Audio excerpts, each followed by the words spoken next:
정 기자님. 네. 청와대 문건이 무슨 뭐 판도라의 상자니 어쩌니 하다가 이게 문건이 너무 많이 쏟아져서 네. 이걸 뭐 노다지라고 불러야 될지 어쩔지 모르겠는데 네. 문제는 잠깐 제가 이제 주제 설명 앞에 말씀드렸다시피 정무수석실에서 나온 것 중에는 4.13 총선에서 보수단체를 선거에 동원하라 이런 식의 문건이 나왔어요. 네. 어떤 내용이 들어있는 거죠? 예, 뭐 그렇습니다. 오늘 경향신문에서 단독 보도를 낸 기사인데요. 그러니까 박근혜 정부에서 보수단체를 뭐 선거에 동원하려 했다라는 내용의 문건이 정무수석실 캐비넷에서 발견이 됐다는 겁니다. 근데 내용은 이렇습니다. 뭐 총선을 앞둔 상황에서 보수단체들이 힘을 모아서 정부 지원 세력 역할을 충실히 하도록 독려를 해라. 네, 이런 내용이 있었고요. 그리고 또 자유총연맹이나 바르게 살기 협의회 같은 보수단체의 이름이 적시가 돼 있었습니다. 그래서 만약에 이것이 사실이면은 그야말로 이제 관건 선거를 한 셈이죠. 네. 관제 데모, 뭐 관건 선거 말기만 했었는데 네. 2021세기 대한민국에서 불과 몇 년 전에 이런 식의 일이 벌어졌다. 게다가 말씀하신 것들 하면 문건 자체에 아예 이름들이 다 적시가 돼 있는 거네요. 뭐 자유총연맹도 있었고 바르게 살기 운동 협의회가 있었고요. 바르게 살려고 했던 것 같지는 않은다는 생각이 듭니다만. 최 교수님. 예. 그러면 이거는 누가 시켰을 거 아니에요. 그렇죠. 위가 있잖아요. 이거. 누가. 저는 개인적인 생각입니다. 뭐 틀릴 수도 있으니까. 아니, 뭐 개인적인 그렇죠. 생각 말씀하시는 거예요. 예. 저는 박근혜 전 대통령이 일정 부분 알고 있었을 가능성이 있다고 봅니다. 왜냐하면 마지막 결론은 결국 대통령한테 보고하지 않겠습니까? 물론 비서실장을 통해서 보고가 됐겠지만 이 내용, 예를 들면 특정 단체에 대해서 지원을 하겠다. 특히 관제데모라고 하는 것은 아시는 것처럼 박근혜 전 대통령이 통치 기간 동안 박근혜 전 대통령 정부를 도와주려고 하고 지지하려고 하고 좋은 이미지를 만들려고 하는 그런 의도를 갖고 집회를 하거나 아니면 어떤 행사를 하는 단체에 대해서 특별히 지원을 해준 거 아니겠습니까? 자유총연맹도 그렇고 엄마부대도 그렇고 뭐 문제만 있으면 세월호 사건 때도 보세요. 엄마부대 나와가지고 폭식 그런 거 하고요. 이해 안 되는 행동을 했는데 그 모든 행동에 경제적 지원을 결국 청와대가 주도적으로 했다. 이렇게밖에 볼 수 없는 거고 물론 청와대가 직접 돈은 주지 않았지만 정경련한테 압력을 넣어서 정경련이 또 지원하도록 만들고 이런 구조가 계속 형성됐다고 하면 이 내용은 비서실장까지도 충분히 갔을 거라고 보고요. 또 비서실장은 일정 부분 대통령에게 그런 보고를 했을 가능성이 저는 있다고 봅니다. 그래서 정점에는 박근혜 전 대통령이 있는 것이고 그 위에 비서실장 그다음에 정무수석실 그리고 이제 가장 키맨으로 보이는 허영준 행정관 국민소통비서관실의 그 허 행정관이 주도적 역할을 했고요. 그 과정을 보면 이제 헌법에서 보장하고 있는 뭐랄까요 그 표현의 자유 그다음에 언론의 자유 이런 부분과 연관해서 블랙리스트와도 연관이 돼 있다고 봐요. 그러니까 화이트리스트라고 그래서 지원해야 될 대상만 따로 뽑아가지고 그 단체만 지원을 한 거 아니겠습니까? 그렇죠. 또 이렇게 너무 편향적인 지금도 보세요. 박근혜 전 대통령 재판이나 이재용 부회장 재판에 우병우 재판에 보면요 나와가지고 응원하고 소리 지르고 이런 분들 아직도 있잖아요. 그런 그러게요. 분들 아직도 없어지지 근데 그런 분들이 사실은 이 청와대의 지시에 의해서 돈을 지원받아서 활동을 하고 있었어요. 지금은 그렇게 안 하겠죠. 그러나 그 전까지 그런 일들이 이루어졌다고 하면 청와대가 얼마나 이념적으로 자기와 생각이 같은 단체와 집단만 지원하려고 했던 아주 편향적이고 편파적인 헌법의 가치를 위반하는 아주 잘못된 행동을 했다고밖에 볼 수 없는 것이죠. 지금 이제 최준봉 교수님은 박 전 대통령도 어느 정도 알고 있었을 저는 알고 있었다고 봅니다. 또 중간에 이제 그때 비서실장은 국정원장에 있었던 이병기 전 비서실장이 있었고 현규안 정무수석이 있었던 그랬었죠. 당시의 문건이기 때문에 아마 그런 분들까지 다 연관이 됐을 거라고 얘기를 하시고 있고 지금도 어쩌는지는 모르겠지만 백 변호사 지금 사실은 그런 일들이 이른바 윗선에서 행동대장을 했던 사람이 얘기가 잠깐 나왔던 허현준 청와대 이름이 참 국민소통 비서관이에요. 하필 이렇게 근데 소통을 굉장히 특별한 분들하고만 했어요. 특정 국민들하고만 소통을 한 거죠. 어떻게 소통을 한 거예요, 지금? 그러니까 이제 어버이연합이나 엄마부대 등을 동원해서 관제데모를 했다는 의혹으로 좀 검찰 조사를 받고 있습니다. 그렇죠. 근데 지금 일단 그게 의혹 단계였는데 그 의혹 때문에 이제 검찰 조사를 받고 있는데 거의 이런 의혹이 사실이라고 확인해 줄 만한 문건이 나온 거죠. 지금 말씀하셨던 것처럼. 근데 물론 이 문건의 내용을 전반적으로 다 우리가 확인하지 못한 상황이기 때문에 뭐 단정적으로 말씀드리긴 좀 뭐하지만 어쨌건 4.13 총선에서 보수단체를 이용해서 이제 4.13 총선에 좀 지원을 하려고 했던 그런 정황이 나왔다라는 건 말 그대로 이건 관건 선거를 한 거나 마찬가지 상황이 되죠. 이게 만약에 그 당시에 밝혀졌다고 한번 가정을 해보죠. 이거 누가 책임지죠? 그거 누가 법적으로 뭐 그렇기 때문에 아무나 이 얘기를 시작할 수 없는 거예요. 그래서 그냥 정무수석실에서 그냥 우리가 자발적으로 판단해서 결정할 수 있는 내용이 아닙니다. 지금 최진봉 교수님 말씀하셨던 것처럼 이 최윗선에서 지시가 있거나 최윗선의 동의가 없이 이걸 진행을 한다는 거 나중에 문제되면 어떡하려고요.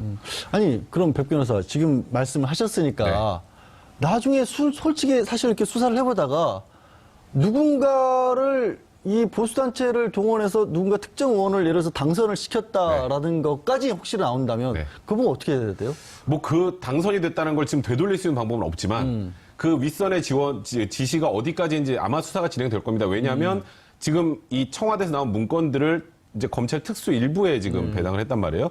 특수 일부에서 이게 작성자가 누구고 작성 경위가 어떻고 하는 것만 파악하기 위해서 특수일부에 이 문건을 넘겼다라는 거는 그거는 완전 넌센스고요. 지금 검사도 특수일부에서 8명으로 충원을 했어요. 8명이면 특수부 2개 분량입니다. 그러니까 굉장히 많은 검사가 투입됐다는 건 이 문건으로 새로 수사해야 될 게 굉장히 많다는 걸 단정적으로 보여주는 거예요. 이미. 지금 내용도 만약에 관건선거 이렇게 보수단체 지원을 해서 선거에 이용을 했다면 이건 전형적인 직권남용죄잖아요. 그럼 이 직권남용죄가 어느 선까지 올라갈지를 이제 봐야 되는데 만에 하나 뭐 지금 우리가 단정적으로 말하기 힘들지만 박근혜 전 대통령이 지시를 했거나 동의했다는 것까지 확인이 된다면 지금 박 전 대통령이 계속 재판 과정에서 좀 소위 말하는 지연책을 쓴다라는 의심을 많이 받고 있죠. 네. 발가락이 아파서 못 나온다 뭐 이러면서 허리가 아프고 뭐 이러면서 계속 원래 지병이 많으시니까. 네, 그러니까 약간 근데 이제 그게 지연책을 쓰는 것처럼 인식이 좀 되고 있잖아요.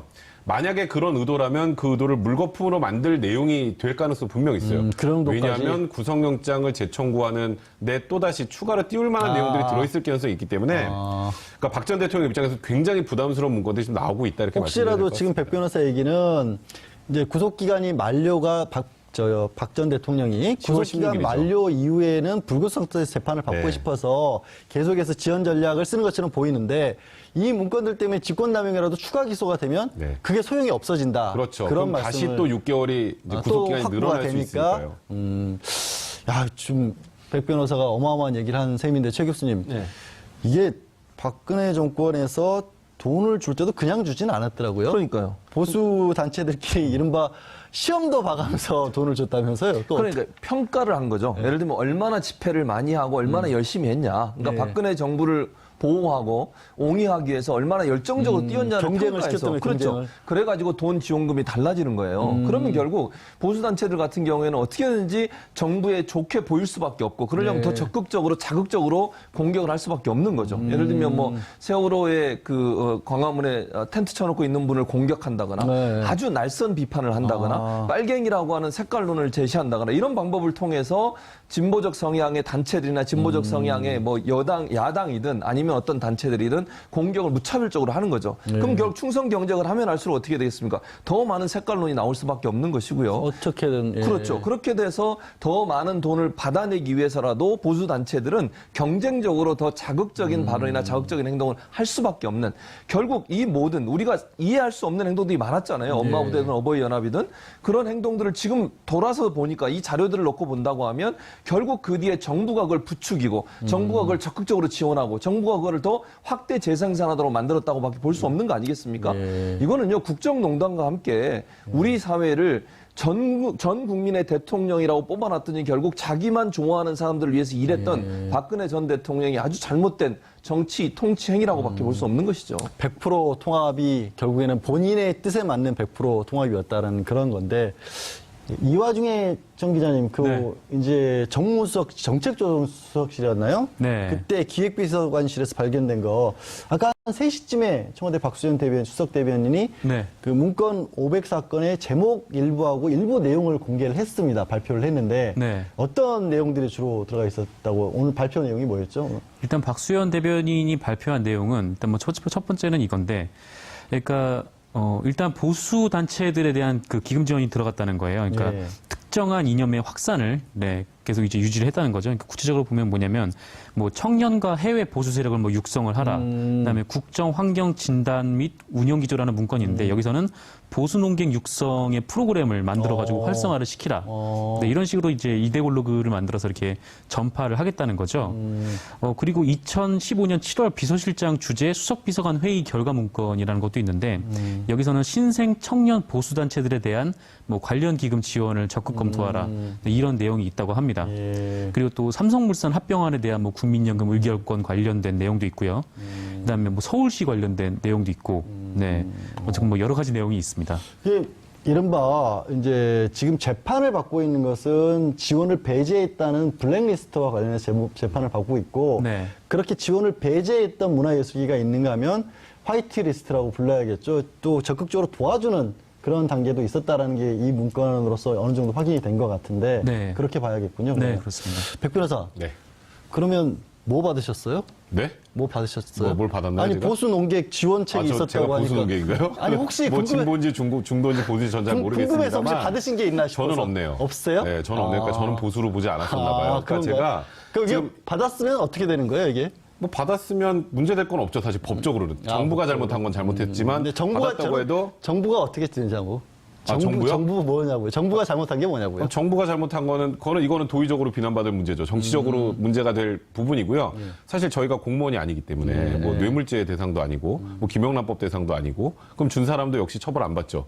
저희가 무슨 사업을 하면서 뭐 배임수재죄나 배임수증죄도 아니고 뭐 유리하게 말아달라는 취지로 뭔가를 받았다고 해도 어찌 보면 이게 법의 사각지대라고 해야 될까요? 그렇게 생각이 드는데 그러니까 이게 언론의 영향력이라는 게 굉장히 크잖아요. 네. 그죠? 그리고 예를 들어서 뭐 그 당시에 저도 많이 출연했던 것 같은데 그 세월호 그 유가족들이 김현 의원과 함께 뭐 그 대리기사 폭행했던 사건들도 굉장히 많이 부각하라는 취재 내용도 저번에 그 자료에 좀 포함이 됐던 것처럼 그렇게 하다 보면 세월호 유가족들을 바라보는 국민들의 시선이 차가워질 수밖에 없겠죠. 이제 그런 방향으로 좀 언론을 이용했다라는 건데 그거는 정책적으로 굉장히 비난받아 마땅한 것 같고요. 근데 이번에 이제 아까 정책조정수석실이죠. 지금 국정상황실인데 여기서 나온 504건 말고 이제 국가안보실에서 나온 건 오늘 발표 안 했어요. 그건 이제 그건 일요일 날 한대요. 일요일 날 한다는데. 또 정리를 한답니까? 네, 또 정리를 해서 좀 분류해서 한다는데 일요일 날 나올 거는 지금 어느 정도 예고가 된 게 사드. 그다음에 한일 위안부 협상 관련된 문제들이 들어있을 거로 좀 추정이 되는데 사드 관련해서도 불투명성이 굉장히 많았다는 것 때문에 좀 비난을 많이 받았는데 그것도 이번에 만약에 확인이 된다면 굉장히 좀 폭발력이 큰 자료가 될 것 같고요. 사실 오늘 발표된 것 중에 저는 가장 충격적이었던 게 이 보수농객 육성 프로그램 활성화 이런 거보다 삼성물산과 제일모직의 합병 과정에서 정부가 지원한 것처럼 보이지 않게 하라라는 그런 내용의 문건이 있다고 하거든요. 예. 이거는 증거능력이 부여돼서 증거로 제출이 되면 사실상 이번에 국정농단 사건 삼성과 관련된 뇌물죄 재판은 끝이라고 봐도 무방하지 않을까라는 생각이 들 정도의 그렇게까지? 파괴력이 있는 일단 제목만 봤을 때는 예. 그런 내용이라는 생각이 좀 듭니다. 제가 이제 뭐 질문 드리면서 초반에 백 변호사가 뭘 지원받았냐고 한 것은 순수하게 농담이었다는 것을 시청자 여러분들이 오해하실까봐 그만큼 이제 아까 이제 정 기자가 설명을 해주신 게 오늘 이제 박수현 청와대 대변인이 발표를 하신 내용 중에 주요한 내용이 보수 농객을 지원을 하라. 그래서 청년들을 해외 육성까지 한다. 그러니까 이게 국가가 국민들의 머릿속까지 들어가서 무슨 생각을 할지까지도 주입을 하려고 시도를 했었다라는 부분이 드러나는 게 하도 충격적이어서 제가 백 변호사한테 이제 농담 삼아 가볍게 하는 거 오해하지 마시기를 부탁드리고요. 최 교수님. 예. 그래서 그럴까요? 이런 게 이게 보수 단체 사람들 이런 내용들 이런 것들이 다 나오고 있고 또 이제 과거의 정권들의 문제점들이 자꾸 불거지게 되면 이게 지금 이제 뭐 보수 야권이라는 표현이 좀 새로운 표현이 나오긴 했는데 과거에 뭐 새누리당 시절에 이렇게 박 정권과 가까이 있었던 분들 입장에서는 자신들까지도 이게 연결이 될 수도 있다라는 위기의식이 들어서일까요? 이게 자꾸 공개를 반대하고 있어요. 그러니까요. 그런 생각이 있겠죠, 아무래도. 당연하죠. 왜냐하면 이제 박근혜 전 정권, 그러니까 박근혜 정부에서 연관이 있었던 사람들이 이 발표와 함께 여러 가지 직접적인 연관도 될 수 있고 또 하나는 정치적 타격을 받을 수밖에 없어요. 그러니까 친박이라고 분류되는 박근혜 전 정부에서 뭔가 자리도 한 자리 하고 그 옆에서 열심히 도와주면서 이 혜택을 누렸던 사람들 입장에서는 직접적 연관뿐만 아니라 아까도 말씀드린 정치적인 부담을 안을 수밖에 없어요. 국민들이 얼마나 화가 나겠습니까? 예. 이런 짓을 한 정부 밑에서 열심히 충성하고 거기서 뭔가 자기 이익을 취득했던 사람들이 국회의원을 하고 있고 주요 관료를 하고 있다고 하면 그 사람들에 대해서 분노가 얼마나 커지겠습니까? 지방선거 앞두고 있고 나중에 총선까지 연결돼서 정치적 부담이 클 수밖에 없으니까 죽길 살길 말기로 지금 이걸 막으려고 하는 거죠. 네. 그런데 국민의 관점에서 얼마나 이게 한심하겠습니까? 진실이 밝혀지는 게 중요한 거 아니에요? 자기들 예전에 2012년에 그 NLL 대화로 그거 사건 생각나지 않습니까? 그때는 그거 얘기하면서 전혀 문제 없다고 그렇게 밝혀가지고 대선에 영향 미치려고 하고 그랬던 적 있었지 않습니까? 예. 그래놓고 이제 와서 지금 박수현 대변인이나 청와대 입장에서는 법률적 검토 충분히 거쳐가지고 비밀과 연관되거나 만약에 기록물법에 어긋나는 내용들은 얘기 안 하고 있잖아요. 목록만 얘기하고 사본으로 회의록 뒤에다가 회의에 참석했던 사람이 자기 생각을 적은 것만 지금 얘기하고 있는 상황인데 그럼에도 불구하고 이렇게 공격하는 것은요. 뭐 진실을 밝히지 않겠다고 하는 생각밖에 안 돼요. 그냥 예전에 잘못했던 거 덮고 가자. 이런 사고방식을 갖고 일하는 분들이 어떻게 국회의원을 하시는지 저는 이해가 안 돼요. 국민들의 관점에서는 이 국정농단의 사태에 어떤 게 진실인지를 알고 싶어 하고 정말 그 국가기록물법에 어긋나지 않는 범위라면 최대한 공개하도록 하는 게 저는 원칙이라고 보고요. 국가기록물법의 원래 취지가 뭡니까? 공개하는 게 취지입니다. 거기에 대해서 비밀과 관련이 있거나 아니면 정말 국가의 안보와 보안과 관련된 부분만 감추자고 하는 것이 보여주지 않자고 하는 것이 기본적인 취지인데 지금은 아무거나도 얘기하는 것 자체에 대해서 지금 문제를 삼고 있기 때문에 저는 바람직한 태도는 아니라고 봅니다. 이거는 이제 백 변호사가 할 얘기가 좀 있을 것 같아요. 어차피 법률적인 검토가 들어가 있는 데고 또 지금 이제 최 교수님께서는 그 왜 자유한국당에서 그렇게 나오는지도 설명을 이제 본인의 의견을 밝혀주셨지만 어쨌거나 자유한국당에서는 그냥 정치적인 데서 그치질 않고 고발까지 했습니다. 네, 박수현 대변인을. 네, 예, 문건 고발을 공개 했죠. 위반이라고. 어떻게 보세요? 어떻게 될 것 같습니까? 이 상황 전개가. 결론을 말씀드리면 정치적 불안감의 표현. 정치적 이런 불안감의 생각이 표현? 듭니다. 사실 뭐 변호사님이시니까 잘 아시겠지만 법적으로 문제될 거 거의 없거든요.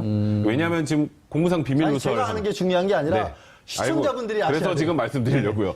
이제 공무상 비밀 누설죄하고 그다음에 대통령기록관리법 위반 두 가지 가지고 이제 고발을 했는데 공무상 비밀이라고 볼 수 있는 지금 자료는 아닙니다. 그리고 유심히 살펴보시면 박수현 대변인이 내용을 쭉 읊어주는 게 아니라 제목만 얘기하잖아요. 이게 안에 내용까지 전부 공개를 하게 되면 진짜 대통령기록물관리법 위반이나 공무상 비밀누설죄에 해당할 소지가 있기 때문에 청와대에서도 민정수석실에서 처음 나온 자료를 7월 3일 날 나왔음에도 불구하고 11일간의 법률 검토를 거쳐서 그러니까 과거에 NLL 대화로 그 사건 관련해서도 결국 그 대통령기록물관리법 위반이라고 인정이 안 됐죠.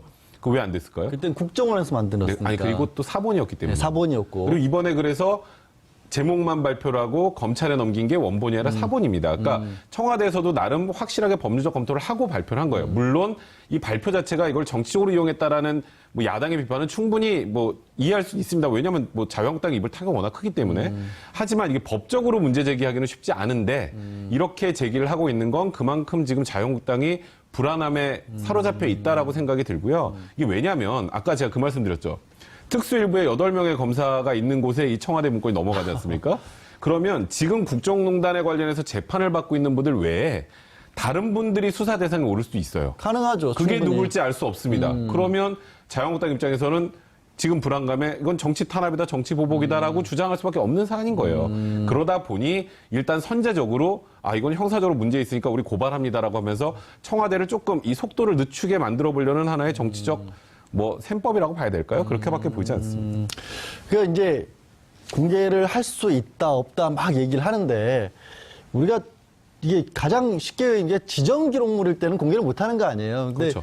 지정 기록물이 아니라는 게 청와대에 남아 있다는 것만으로도 이미 지정 기록물이 아니다. 네. 그런 얘기가 나오면서 그러면 황교안 권한대행이 다 막았어야 되는 게 아니냐. 황교안 권한대행까지도 지금 법적 책임을 물어야 되는 거 아니냐. 네. 이런 얘기가, 이런 반박이 또 이제 여권이라든가 공개를 주장하는 쪽, 공개가 옳다라고 주장하는 쪽에서 얘기가 나오고 있어요. 네. 황 권한대행과 관련해서 어떤 얘기들이 지금 나오고 있나요? 혹시? 네, 뭐 그렇죠. 이렇게 황교안 권한대행이 이게 뭐 대통령 기록물이 3가지 종류가 있잖아요. 뭐 네. 일반 기록물이 있고 이건 뭐 아무나 열람할 수 있는 거고 그다음에 뭐 비밀 기록물이 있는데 이거는 뭐 대통령이나 아니면 장관, 그러니까 비취 인가권이 있는 사람들만 열어볼 수 있는 거고 마지막에 지정 기록물인데 이 지정 기록물이 어떤 것들이 있는지 리스트를 짜놓은 것도 지정을 목록도 해놔서 예. 네.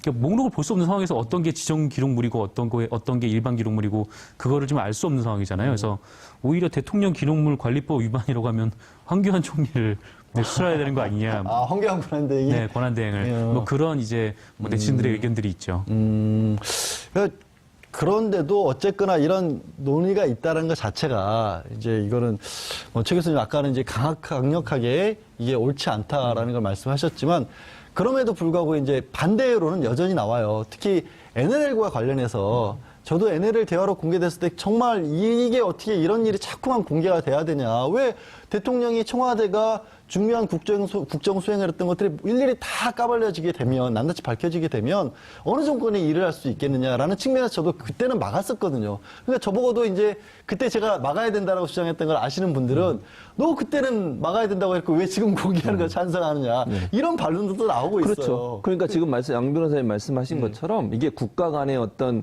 문제잖아요. 사실 NLL 사건, NLL 같은 경우에는 남한과 우리나라, 그러니까 남한과 북한 간의 대화 내용이기 때문에 이건 좀 중요한 문제죠. 또 국가와 국가 간의 어떤 대화 내용이나 그 정상급이 나누는 대화 내용이 밝혀져 이거는 좀 문제가 있다고 봐요. 왜냐하면 그거는 이제 정상끼리 만나서 국가 간에 필요한 부분을 논의한 내용이니까 그것까지 밝혀지는 것은 상당히 부담감이 있다고 생각하는데 이제 박근혜 전 대통령과 관련해서 이런 자료들, 청와대에서 나온 자료들을 보면 대체적으로 국정농단과 관련된 내용들이에요. 지금 박수현 대변인의 발표 내용을 보면요. 이게 밝혀져서 국가의 큰 무슨 보안이나 안보에 문제가 되거나 국가가 다른 나라와의 관계 속에서 무슨 치명적인 피해를 입거나 아니면 국가 관계가 틀어질 수 있는 그런 내용은 제가 볼 때 없어요. 지금 목록으로 쭉 나온 걸 지금 오늘도 우리가 얘기하고 있지 않습니까? 그렇죠. 그 목록들 보면 대체적으로 범법행위와 가깝고요. 제가 볼 때는 저 대통령이 제대로 국정을 수행하지 못했다는 걸 증명해내는 내용들이 많아요. 이런 내용들이 밝혀진다고 해서 그게 무슨 국가 안보와 중요한 문제가 있고 국가 기밀과 연관이 있는 부분이 아니라고 보기 때문에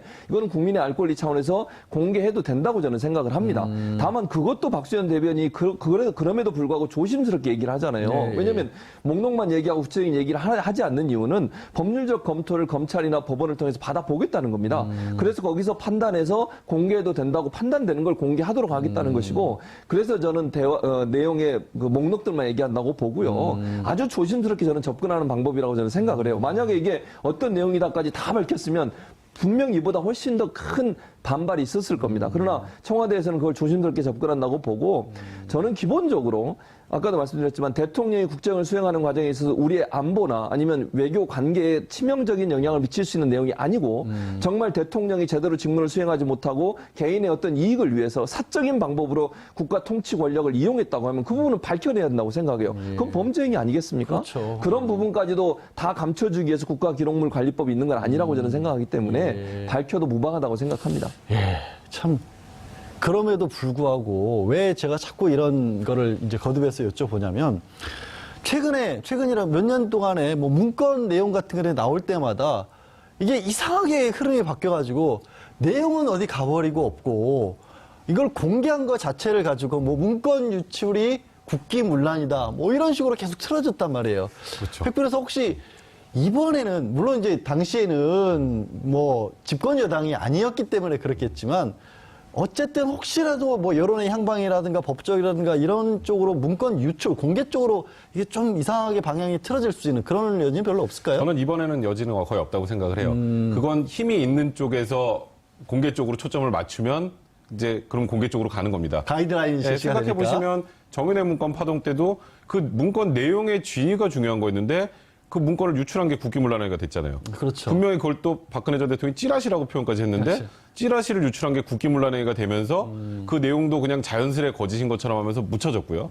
그리고 지금 그 과정을 쭉 보면 지금 자유한국당 입장에서 계속 또 야권에서의 주장을 하고 있는 건 물론 법률적으로 문제 제기를 할 수는 분명히 있습니다. 이 자체가 지정기록물이 아니라는 게 이제 우리가 얘기를 하는 건 아니 그 지정기록물은 다 국가기록원으로 갔잖아. 이게 이제 첫 번째 논 건데 다른 게 갔을 수도 있죠. 이제 뭐 내용 자체가 이게 원본인지 정확하게 확인을 좀 해봐야 되니까. 그러니까 이것도 지정해야 될 거였는지 여부에 대한 판단이 좀 남아있는데 그걸 섣불리 공개한 게 아니냐라는 법률적인 문제 제기는 가능하지만 지금 이번에는 내용 자체가 조금 전에도 말씀하셨던 것처럼 국가 안보나 아니면 외교상의 비밀이나 이게 공개가 됐을 때 국민들에게 굉장히 큰 부담이 지워지는 내용들이 아니라 소위 말하면 지금 재판을 받고 있는 국정농단 사건 관련된 증거입니다. 그 증거를 공개하지 못한다고 하면 그게 대통령기록관리법이라는 걸 제정한 입법 취지가 맞나요? 이제 그런 것까지 고려하게 되면 결국은 지금 국민 여론들도 그렇고 아마도 이번에는 공개 여부와 관련해서 문제 제기는 되겠지만 공개 한 거에 대한 문제제기보다는 결국 이 문건의 내용, 그리고 이 문건의 내용이 지금 재판에 어떻게 적용이 될지, 그리고 이 문건의 내용을 가지고 추가로 또 누군가가 관련돼서 조사를 받고 수사를 받을지, 예를 들어서 우병우 전 민정수석도 이것과 관련해서 다시 조사를 받아서 또 처벌을 받을 수 있을지, 이쪽으로 관심사가 가 있는 상황이기 때문에 지금은 쉽지 않을 것 같습니다. 그래 자꾸 백 변호사가 자꾸 저한테 질문을 자꾸 하시는데 말씀하시는 중간에 야, 이게 왜 이것들을 논의의 어떤 공개냐 내용이냐를 정리하는 측면에서 아까 저한테 질문하신 거 있잖아요. 대통령 기록물에 그 대통령 기록물 관리에 관한 법률의 입법 취지가 아니지 않습니까? 입법 취지가 뭔지를 시청자분께 설명을 좀 했어요. 대통령 기록물의 입법 취지가 뭐길래 우리가 이거를 공개하는 것이 맞다라고 지금 변호사로 주장을 했는지. 그러니까 이제 대통령 기록물이라는 것 자체가 이제 청와대에서 생성된 자료라고 보면 되죠. 아주 간단하게 말하면. 그 중에서도 정말 대외적으로 알렸을 때 여러 가지 문제가 발생할 수 있는 뭐 국가 안보나 좀 여러 가지 다른 나라와의 관계나 이런 데서 좀 문제가 생길 수 있는 것들은 이제 대통령 지정 기록물이라는 걸로 딱 묶어서 30년 동안 공개를 하지 않습니다. 이게 알려졌을 때 굉장히 민감한 이슈가 될 만한 것들은 빼고, 그리고 그런 것들이 알려졌을 때 국민들에게 부담이 되는 문제가 있기 때문에 그런 것 때문에 이제 대통령 기록물이라는 걸 만들어서 좀 철저하게 좀 관리를 하자라는 거였는데, 지금 내용은 검찰과 특검이 어떻게든 청와대를 압수수색을 해서 지금 국정농단 사건의 증거로 찾고 싶어 했던 자료들이잖아요. 근데 그게 이거는 대통령 기록물이니까요. 공개하면 안 됩니다라고 하면 범죄를 덮는 거잖아요.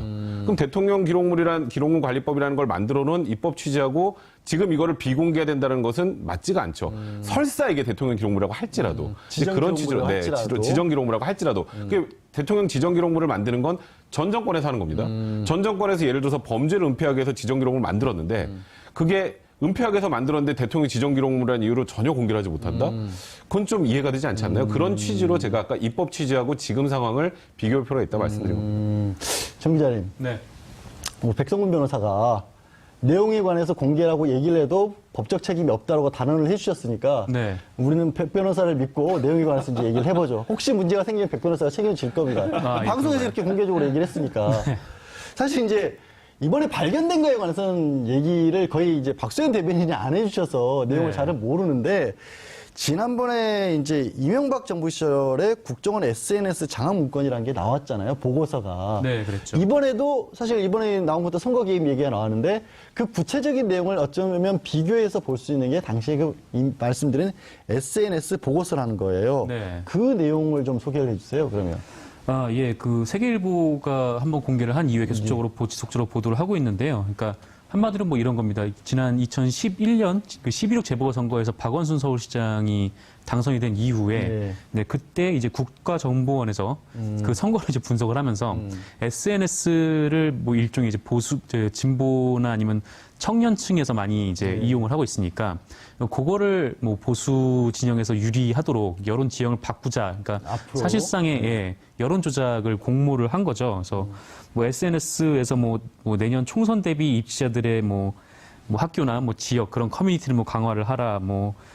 하여튼 지역 주민들의 관심사 위주로 활동을 하다가 선거 때 되면 그거를 전환하라. 이렇게 되게 구체적으로 이렇게 그것도 국가정보원에서 이렇게 국내 정치에 개입한 흔적이고, 이거는 총체적으로 딱 보면은 국가기관이 뭐 선거에 개입한 정황으로 딱 봤을 때 이거는 정말 그 박근혜 정부의 이런 보수단체 동원과 딱 맞아떨어지는 행위라고 볼 수 있죠. 결국에는 그때 했던 그런 문건의 보고서에 같은 내용이 이번에 발견된 문건들에도 유사한 내용이 있을 가능성이 굉장히 높다라고 지금 생각이 드는 거죠. 그러면 결국에는. 네, 그렇죠. 뭐 허현준 행정관 같은 경우에는 그 밝혀지지 않았습니까? 주옥순 엄마부대 대표하고 90여 차례 통화를 네. 했는데 그 선거를 앞두고 3, 4월에 한 50여 차례 집중적으로 통화가 이루어졌다는 거예요. 그래서 그런 점에 미뤄봤을 때도 그런 의구심이 좀 들죠. 최 교수님. 네. 지금 이제 우리가 아직은 이제 이번에 발견된 문건 내용은 잘 정확하게는 다 모르니까 지금 이제 결국엔 비슷한 걸 유추해 볼 수 있는 상황인 당시 이명박 대통령 당시에 SNS 보고서라는 거를 국정원이 만들었고, 그렇죠. 그 국정원에 지금 말씀하신 것처럼 이렇게 평상시에는 그냥 SNS 친구처럼 활동을 하다가 선거에 딱 돌입하면 어떤 식으로 해야 된다. 평소에 어떻게 해야 된다. 이걸 국정원이 만들었다는 거 아니에요. 이걸 이명박 전 대통령 몰랐을까요? 알았죠. 당연히. 아니, 생각해보세요. 최소한 국정원에서 보고서를 만들면요. 당연히 대통령까지 보고할 거라고 저는 생각합니다. 국정원이 어떤 곳입니까? 최고의, 최고란 표현이 좋은 표현이 있을 수고 나쁜 표현이 있을 수 있는데 어쨌든 최고의 정보기관 아니겠습니까? 그리고 지금 현재 국정원이 이거 국내 정치에 개입한 거 아닙니까? SNS에 대해서 정치와 관련된 선거와 관련돼서 정보를 생산하고 그 정보를 정무수석실의 행정관에게 전달하고 그 행정관은 정무수석에게 보고하고 그리고 나서 다시 돌려주면 그거는 파쇄기를 통해서 없애버리고 그럼 정무수석은 이걸 보고받고 그냥 혼자 알고 있었겠습니까? 아니 참모가 자기가 모시고 있는 대통령한테 보고하지 않을 거면 이 보고를 받을 필요가 없는 거죠. 그러니까 정무수석 입장에서 당연히 국정원에서 고급 정보를 가져왔으니 대통령 선거와 관련된 여러 가지 들에 대해서 대통령이 보고했을 가능성은 저는 99%라고 생각합니다. 그리고 국정원에서 나온 내용을 보고 안 하면 제가 볼 때 나중에라도 원세훈 그때 당시 국정원장하고 대통령도 친했잖아요. 이명박 전 대통령하고. 그러니까 제가 볼 때는 원세훈 국정원장이 직접 보고는 안 하더라도 국정원에 생산된 다양한 형태의 보고서들은 대부분 요약본으로라도 이명박 전 대통령에게 보고됐을 가능성이 저는 높다고 보고요. 그 상황에서 지금 우리가 논란이 되고 있는 것은 이 모든 것들이 국내 정치에 개입하고 있는 국정원의 행태를 보여주는 거예요. 그래서 이번에 TF 만들어서 지금 국정원 개혁과제 하고 있지 않습니까? 낱낱이 밝혀내서 책임 있는 사람 처벌해야 됩니다. 국정원이 언제까지 이렇게 정권의 노리개 역할을 하겠습니까? 이제는 정말 국내 정치 개입하지 말고 국정원의 원래 취지대로 대공 업무를 하고 또 우리나라 보안과 안보에 관련된 내용을 해야죠. 그거보다 이거에 더 열심히 하니까 지금 문제가 되는 거 아니겠습니까? 그거 이제 문재인 대통령의 주요 과제 중에 하나로 했고 국정원 내에도 13가지인가요? 재수사 들어갔지 않습니까? 한번 그 부분은 분림없이 국민들도 기대를 해야 할 것 같고요. 지금 최 교수님께서 저는 몰랐어요. 이명박 전 대통령이랑 원세훈 전 의장이 친하다는 것까지. 친합니다. 친하세요? 네. 시장할 때 부시장 하지 않았나요? 정무부시장? 그렇구나. 그랬었죠. 서울시장 할 때. 그때부터 인연이 돼가지고 국정원장까지 시켰지 않습니까? 그럼 근데 이명박 전 대통령이 좀 가슴이 아프실 것 같은 게 이게 24일 날 원세훈 전 원장 결심 공파 있지 않습니까? 그럼 이 보고서 내용이 그 증거로 채택이 됐나요? 어떻게 제가 알기로 증거 채택이 안 된 걸로 알고 있는데 예. 아마 이와 관련해서 어느 정도 재판부 참고 자료 형태로라도 제공되지 않았을까 일단 그렇게 추측을 하고요. 그러니까 이 부분이 재판에 그렇게 선고에 큰 영향을 미치진 못하겠지만 저는 지금 관련된 이런 여러 가지 SNS 보고서 지금 이 보고서도 그렇고 지금 국정원 TF팀에서 그 아까 말씀하셨던 것 중에 하나가 이병기 전 국정원장이 그런 얘기 했잖아요. 보수단체 지원한 적 있다. 그 부분도 포함이 돼 있거든요. 그런 것과 관련해서 재수사나 또 관련된 혐의를 조사하다 보면 지금 이 현재 혐의하고 일치하지 않는 또 다른 혐의가 있다면 원세훈 전 국정원장은 또 처벌받을 가능성은 배제할 수 없죠. 그러니까 이번에 지금 네, 그렇죠. 맡고 있는 게 결심공단이 지난번에 대법원에서 파기환송돼서 내려온 거죠? 파기환송돼서 내려온 거니까요. 이거 외에 또 다른 혐의가 인지가 된다면 그것과 관련해서 또 수사를 받고 또 재판을 받아야 될 개연성은 배제할 수 없으나 일단 이번 재판에는 이 지금 보고서가 지금 현재 재판의 그 자료로 들어가지는 않은 상황으로 알고 있습니다. 그러면 이제 정 기자님. 네. 이거는 사실은 우리가 이 얘기를 한 이유는 굳이 약간 비슷한 상황이라서 추론해 볼 수 있는 상황이어서 이제 이명박 정권 때 당시에 SNS 보고서를 가지고 재판까지 진행하고 있으니까 얘기를 하고 있는 거고 이번에 우리가 캐비넷에서 새로 발견된 것들, 민정수석실에서 나온 것들, 또 이제 정무수석실에서 나온 것들 또 나오고 있잖아요. 또 이제 그렇죠. 또 1층부터 다 뒤지기로 했잖아요. 이런 것들이 결국에는 정말 글자 그대로 국정농단 재수사까지 연결이 될 수 있을까? 뭐 좀 빠른 어떤 예측일 수도 있겠지만 어떻게 될 것으로 지금 뭐 언론이라든가 이런 분석들이 좀 나오고 있는 거예요. 네, 일단 청와대에서는 이런 문건들을 찾아서 지금 공소 유지를 위해서 지금 특검이나 아니면 검찰 쪽에 제공하고 있는 거 아닙니까? 국정농단 사건에 대해서 핵심 증거들, 삼성과의 이런 연결고리라든지, 또 국민연금, 아까 말씀하셨던 그 부분이라든지, 좀 그런 부분들이 있기 때문에 공소유지에 도움이 될 걸로 보이고, 그거 외에도 이런 이렇게 보수단체들을 동원했다든지, 아니면 서울시장 관련된 내용이 있다든지, 하여튼 이런 것들은 추가적인 범죄 혐의가 있기 때문에, 지금 말 그대로 이게 그 수사가 어디까지 확장이 될지는 지금으로서는 아무도 알 수 없는, 다만, 폭발력이 굉장히 큰 어떤 폭탄은 될 수 있다. 충분히. 엄청난 사정 중국이 이루어지지 않을까. 그렇게 걱정되고요. 늘렸다는 것 자체가 힌트예요. 저는 지금 현재 공소유지만을 위해서 특수일부가 8명을 충원하진 않았다고 생각합니다. 알겠습니다. 오늘 백 변호사가 문건의 내용에 관해서 자유롭게 얘기를 해도 됐다는 것을 하나를 보장을 해줬고 또 특수일부가 8명의 검사가 충원이 됐기 때문에 엄청난 사정 정국이 일어날 것을 또 예언을 해주셨습니다. 돈을 줬다면서요? 또 그러니까 평가를 한 거죠. 예를 들면 얼마나 집회를 많이 하고 얼마나 열심히 했냐. 그러니까 네. 박근혜 정부를 보호하고 옹이하기 위해서 얼마나 열정적으로 뛰었냐를 경쟁을 평가해서 시켰다며, 그렇죠. 경쟁을. 그래가지고 돈 지원금이 달라지는 거예요. 그러면 결국 보수단체들 같은 경우에는 어떻게든지 정부에 좋게 보일 수밖에 없고 그러려면 네. 더 적극적으로 자극적으로 공격을 할 수밖에 없는 거죠. 예를 들면 뭐 세월호의 광화문에 텐트 쳐놓고 있는 분을 공격한다거나 네. 아주 날선 비판을 한다거나 빨갱이라고 하는 색깔론을 제시한다거나 이런 방법을 통해서 진보적 성향의 단체들이나 진보적 성향의 뭐 야당이든 아니면 어떤 단체들이든 공격을 무차별적으로 하는 거죠. 그럼 결국 충성 경쟁을 하면 할수록 어떻게 되겠습니까? 더 많은 색깔론이 나올 수밖에 없는 것이고요. 어떻게든 예. 그렇죠. 그렇게 돼서 더 많은 돈을 받아내기 위해서라도 보수 단체들은 경쟁적으로 더 자극적인 발언이나 자극적인 행동을 할 수밖에 없는 결국 이 모든 우리가 이해할 수 없는 행동들이 많았잖아요. 엄마 부대든 어버이 연합이든 그런 행동들을 지금 돌아서 보니까 이 자료들을 놓고 본다고 하면 결국 그 뒤에 정부가 그걸 부추기고 정부가 그걸 적극적으로 지원하고 정부가 그걸 더 확대 재생산하도록 만들었다고밖에 볼 수 없는 거 아니겠습니까? 이거는요 국정농단과 함께 우리 사회를 전 국민의 대통령이라고 뽑아놨더니 결국 자기만 좋아하는 사람들을 위해서 일했던 박근혜 전 대통령이 아주 잘못된 정치 통치 행위라고밖에 볼 수 없는 것이죠. 100% 통합이 결국에는 본인의 뜻에 맞는 100% 통합이었다는 그런 건데 이 와중에 정 기자님 이제 정무수석 정책조정수석실이었나요? 네. 그때 기획비서관실에서 발견된 거 아까 한 3시쯤에 청와대 박수현 수석 대변인이 네. 그 문건 500 사건의 제목 일부하고 일부 내용을 공개를 했습니다. 발표를 했는데 네. 어떤 내용들이 주로 들어가 있었다고 오늘 발표 내용이 뭐였죠? 일단 박수현 대변인이 발표한 내용은 일단 뭐 첫 번째는 이건데, 그러니까 일단 보수 단체들에 대한 그 기금 지원이 들어갔다는 거예요. 그러니까 예. 특정한 이념의 확산을 계속 이제 유지를 했다는 거죠. 그러니까 구체적으로 보면 뭐냐면 뭐 청년과 해외 보수 세력을 뭐 육성을 하라. 그다음에 국정 환경 진단 및 운영 기조라는 문건이 있는데 여기서는 보수 농객 육성의 프로그램을 만들어 가지고 활성화를 시키라. 네, 이런 식으로 이제 이데올로그를 만들어서 이렇게 전파를 하겠다는 거죠. 그리고 2015년 7월 비서실장 주재 수석 비서관 회의 결과 문건이라는 것도 있는데 여기서는 정 기자님. 네. 청와대 문건이 무슨 뭐 판도라의 상자니 어쩌니 하다가 이게 문건이 너무 많이 쏟아져서 네. 이걸 뭐 노다지라고 불러야 될지 어쩔지 모르겠는데 문제는 잠깐 제가 이제 주제 설명 앞에 말씀드렸다시피 정무수석실에서 나온 것 중에는 4.13 총선에서 보수단체를 선거에 동원하라 이런 식의 문건이 나왔어요. 네. 어떤 내용이 들어있는 거죠? 예, 뭐 그렇습니다. 오늘 경향신문에서 단독 보도를 낸 기사인데요. 그러니까 박근혜 정부에서 보수단체를 뭐 선거에 동원하려 했다라는 내용의 문건이 정무수석실 캐비넷에서 발견이 됐다는 겁니다. 근데 내용은 이렇습니다. 뭐 총선을 앞둔 상황에서 보수단체들이 힘을 모아서 정부 지원 세력 역할을 충실히 하도록 독려를 해라. 네. 이런 내용이 있었고요. 그리고 또 자유총연맹이나 바르게 살기 협의회 같은 보수단체의 이름이 적시가 돼 있었습니다. 그래서 만약에 이것이 사실이면은 그야말로 이제 관권 선거를 한 셈이죠. 네. 관제 데모, 뭐 관건 선거 말기만 했었는데 네.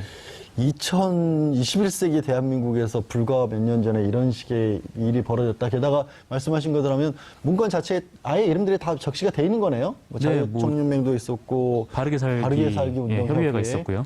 바르게 살려고 했던 것 같지는 않은다는 생각이 듭니다만. 그렇습니다. 최 교수님. 예.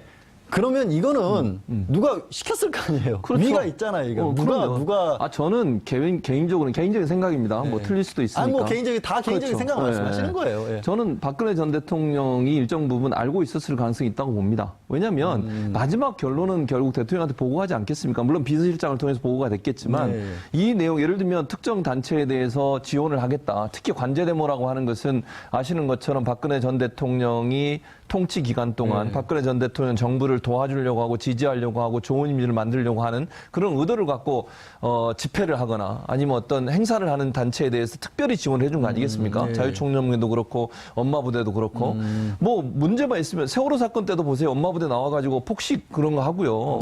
이해 안 되는 행동을 했는데 그 모든 행동에 경제적 지원을 결국 청와대가 주도적으로 했다. 이렇게밖에 볼 수 없는 거고 물론 청와대가 직접 돈은 주지 않았지만 정경련한테 압력을 넣어서 정경련이 또 지원하도록 만들고 이런 구조가 계속 형성됐다고 하면 이 내용은 비서실장까지도 충분히 갔을 거라고 보고요. 또 비서실장은 일정 부분 대통령에게 그런 보고를 했을 가능성이 저는 있다고 봅니다. 그래서 정점에는 박근혜 전 대통령이 있는 것이고 그 위에 비서실장, 그다음에 정무수석실, 그리고 이제 가장 키맨으로 보이는 허영준 행정관, 국민소통비서관실의 그 허 행정관이 주도적 역할을 했고요. 그 과정을 보면 이제 헌법에서 보장하고 있는 뭐랄까요, 그 표현의 자유, 그다음에 언론의 자유 이런 부분과 연관해서 블랙리스트와도 연관이 돼 있다고 봐요. 그러니까 화이트리스트라고 그래서 지원해야 될 대상만 따로 뽑아가지고 그 단체만 지원을 한 거 아니겠습니까? 네, 그렇죠. 또 이렇게 너무 편향적인, 지금도 보세요. 박근혜 전 대통령 재판이나 이재용 부회장 재판에, 우병우 재판에 보면요, 나와가지고 응원하고 소리 지르고 이런 분들 아직도 있잖아요. 그러게요. 아직도 없어지지 않아. 근데 그런 분들이 사실은 이 청와대의 지시에 의해서 돈을 지원받아서 활동을 하고 있었어요. 지금은 그렇게 안 하겠죠. 그러나 그 전까지 그런 일들이 이루어졌다고 하면 청와대가 얼마나 이념적으로 자기와 생각이 같은 단체와 집단만 지원하려고 했던 아주 편향적이고 편파적인 헌법의 가치를 위반하는 아주 잘못된 행동을 했다고밖에 볼 수 없는 것이죠.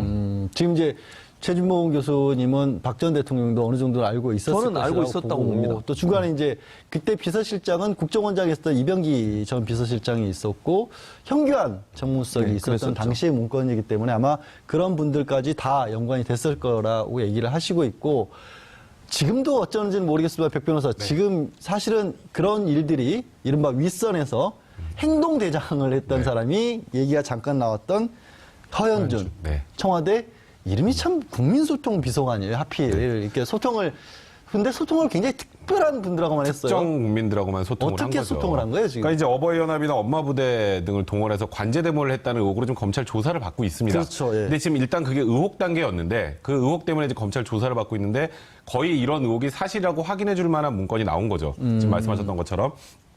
근데 물론 이 문건의 내용을 전반적으로 다 우리가 확인하지 못한 상황이기 때문에 뭐 단정적으로 말씀드리긴 좀 뭐하지만 어쨌건 4.13 총선에서 보수단체를 이용해서 이제 4.13 총선에 좀 지원을 하려고 했던 그런 정황이 나왔다라는 건 말 그대로 이건 관권 선거를 한 거나 마찬가지 상황이 되죠.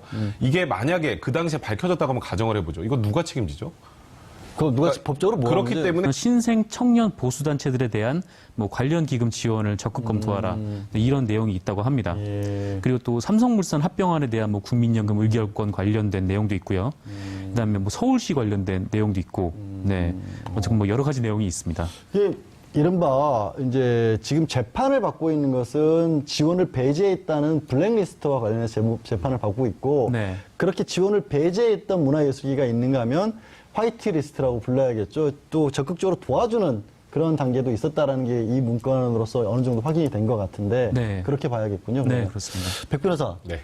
그러면 뭐 받으셨어요? 네? 뭐 받으셨어요? 뭘 받았나요, 아니 제가? 보수 농객 지원책이 제가 있었다고 하니까. 보수 농객인가요? 아니 혹시 뭐 궁금해- 진보인지 중도인지 보수인지 전 잘 궁금해서 모르겠습니다만 혹시 받으신 게 있나 싶어서. 저는 없네요. 없어요? 네, 저는 없네요. 그러니까 저는 보수로 보지 않았었나 봐요. 그러니까 제가 그럼 이게 지금 받았으면 어떻게 되는 거예요, 이게? 뭐 받았으면 문제될 건 없죠. 사실 법적으로는. 정부가 잘못한 건 잘못했지만 근데 정부가 받았다고 해도 정부가 어떻게 되냐고.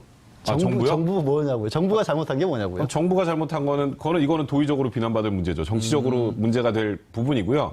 사실 저희가 공무원이 아니기 때문에 뭐 뇌물죄 대상도 아니고 뭐 김영란법 대상도 아니고 그럼 준 사람도 역시 처벌 안 받죠. 저희가 무슨 사업을 하면서 뭐 배임수재죄나 배임수증죄도 아니고 뭐 유리하게 말아달라는 취지로 뭔가를 받았다고 해도 어찌 보면 이게 법의 사각지대라고 해야 될까요? 그렇게 생각이 드는데, 그러니까 이게 언론의 영향력이라는 게 굉장히 크잖아요. 네. 그죠? 그리고 예를 들어서 뭐 그 당시에 저도 많이 출연했던 것 같은데 그 세월호 그 유가족들이 김현 의원과 함께 뭐 그 대리기사 폭행했던 사건들도 굉장히 많이 부각하라는 취재 내용도 저번에 그 자료에 좀 포함이 됐던 것처럼 그렇게 하다 보면 세월호 유가족들을 바라보는 국민들의 시선이 차가워질 수밖에 없겠죠. 이제 그런 방향으로 좀 언론을 이용했다라는 건데 그거는 정책적으로 굉장히 비난받아 마땅한 것 같고요. 근데 이번에 이제 아까 정책조정수석실이죠. 지금 국정상황실인데 여기서 나온 504건 말고 이제 국가안보실에서 나온 건 오늘 발표 안 했어요. 그건 이제 그건 일요일 날 한대요. 일요일 날. 일요일 날 한다는데. 또 정리를 한답니까? 네, 또 정리를 해서 좀 분류해서 한다는데 일요일 날 나올 거는 지금 어느 정도 예고가 된 게 사드. 그다음에 한일 위안부 협상 관련된 문제들이 들어있을 거로 좀 추정이 되는데 사드 관련해서도 불투명성이 굉장히 많았다는 것 때문에 좀 비난을 많이 받았는데 그것도 이번에 만약에 확인된다면 굉장히 좀 폭발력이 큰 자료가 될 것 같고요. 사실 오늘 발표된 것 중에 저는 가장 충격적이었던 게 이 보수에 그렇기 때문에 아무나 이 얘기를 시작할 수 없는 거예요. 그래서 그냥 정무수석실에서 그냥 우리가 자발적으로 판단해서 결정할 수 있는 내용이 아닙니다. 지금 최진봉 교수님 말씀하셨던 것처럼 이 최윗선에서 지시가 있거나 최윗선의 동의가 없이 이걸 진행을 한다는 거 나중에 문제되면 어떡하려고요.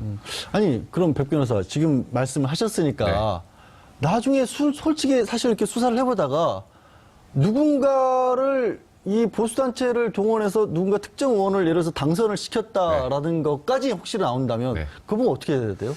뭐 그 당선이 됐다는 걸 지금 되돌릴 수 있는 방법은 없지만, 그 윗선의 지시가 어디까지인지 아마 수사가 진행될 겁니다. 왜냐하면 지금 이 청와대에서 나온 문건들을 이제 검찰 특수 일부에 지금 배당을 했단 말이에요.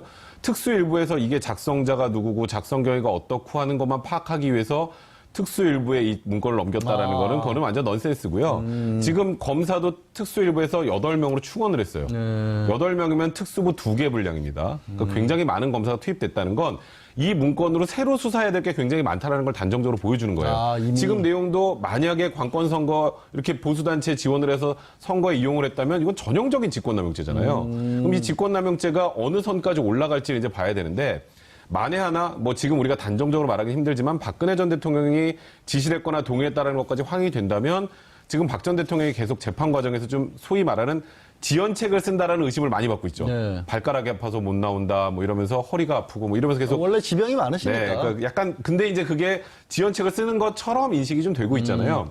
만약에 그런 의도라면 그 의도를 물거품으로 만들 내용이 될 가능성이 분명히 있어요. 그런 것까지? 왜냐하면 구속영장을 재청구하는데 또다시 추가로 띄울 만한 내용들이 들어있을 가능성이 있기 때문에 그러니까 박 전 대통령 입장에서 굉장히 부담스러운 문건들이 좀 나오고 있다 이렇게 말씀드려야 혹시라도 될것 지금 백 같습니다. 변호사 얘기는 이제 구속기간이 만료가 박 전 대통령이 10월 구속기간 16일이죠. 만료 이후에는 불구속 상태에서 재판을 받고 네. 싶어서 계속해서 지연 전략을 쓰는 것처럼 보이는데 이 문건들 때문에 직권남용이라도 추가 기소가 되면 네. 그게 소용이 없어진다. 그렇죠. 그런 그럼 다시 말씀을 또 6개월이 이제 구속기간이 확보가 늘어날 수 있으니까요. 야, 지금 백 변호사가 어마어마한 얘기를 한 셈인데 최 교수님, 네. 이게 박근혜 정권에서 돈을 줄 때도 그냥 주진 않았더라고요. 그러니까요. 보수 단체들끼리 이른바 시험도 봐가면서